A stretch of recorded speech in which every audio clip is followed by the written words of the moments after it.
నాకు ఆశ్చర్యం కలిగించే విషయం ఒకటి చెప్పనా? నువ్వు మిగతా పిల్లల కంటే భిన్నంగా ఉన్నావు. నాకు తెలుసు, పిల్లలందరూ అల్లరి చేస్తారు కదా. కానీ నువ్వు మిగతా పిల్లల కంటే ఎక్కువ అల్లరి చేస్తున్నావు.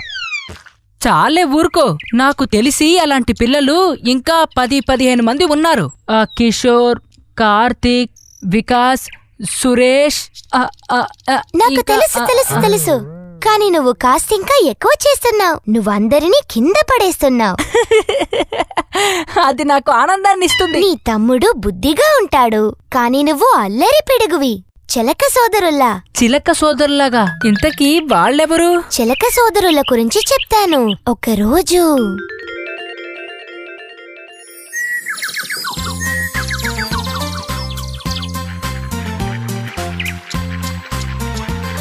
కూరగాయలు కూరగాయలు తాజా కూరగాయలు,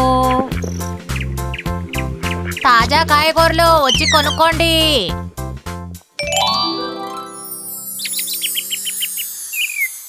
ఆహా, ఎంత బాగుంది ఈ మిర్చి. ఈ రోజుకిది చాలనుకుంటాను.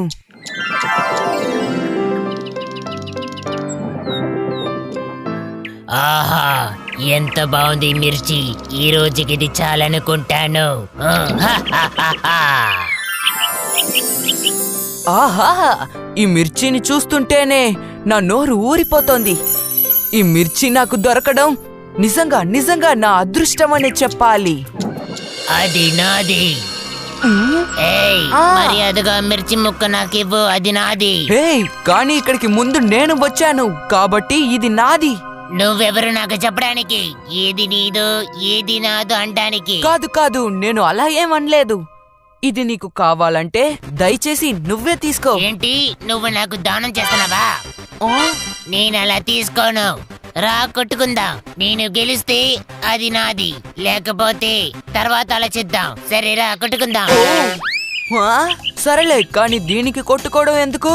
నీకు కావాలంటే నువ్వే తీసుకో. లేదు లేదు, కొట్టుకుందాం రా. కానీ నా జీవితంలో నేను ఎవరిని ఎప్పుడు కొట్టలేదు. అవును, నీ పాదాల మీద ఆ మచ్చేంటి? నువ్వెందుకు తెలుసుకోవాలనుకుంటున్నావు? అలాంటి మచ్చే నా పాదం మీద కూడా ఉంది. కావాలంటే చూడు, ఇదిగో చూడు.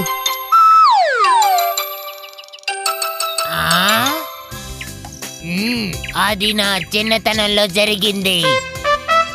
ఒక వేటగాడు నన్ను తాడుతో కట్టేశాడు.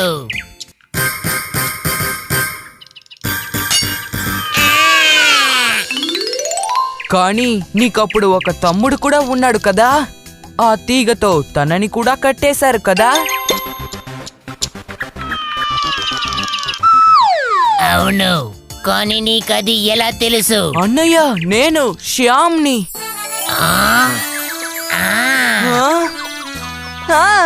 ఇది చాలా ఆశ్చర్యంగా ఉంది.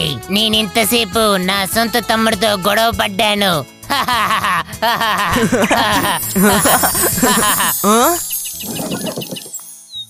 అవును, కానీ నువ్వు ఎందుకు ఎప్పుడు గొడవ పడాలనుకుంటావు?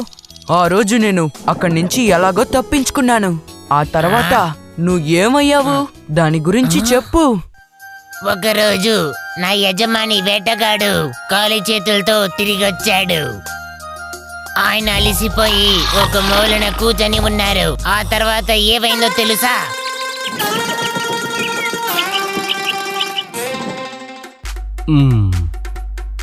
అయ్యయ్యో, ఈ రోజు నాకు ఏమీ దొరకలేదు.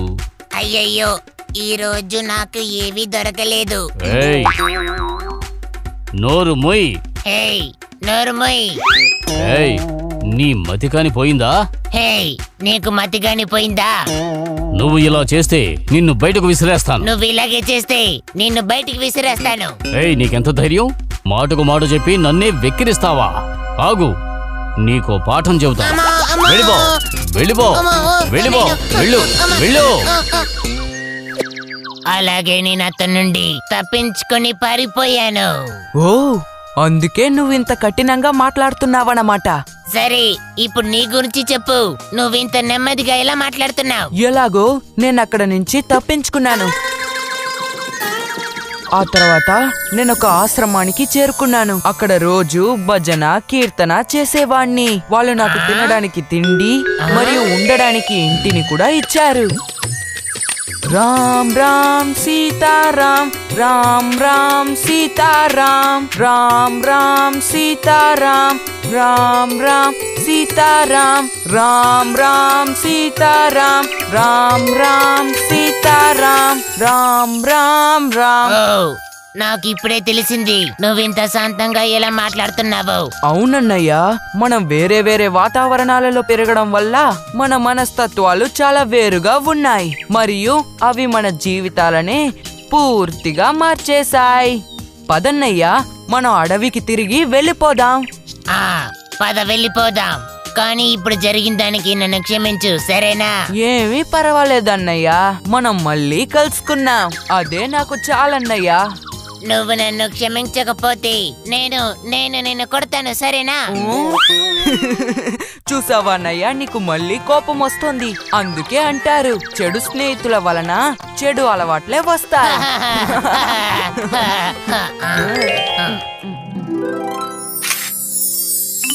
మంచి స్నేహితులుంటే మనకెప్పుడు మంచి అలవాట్లే వస్తాయి.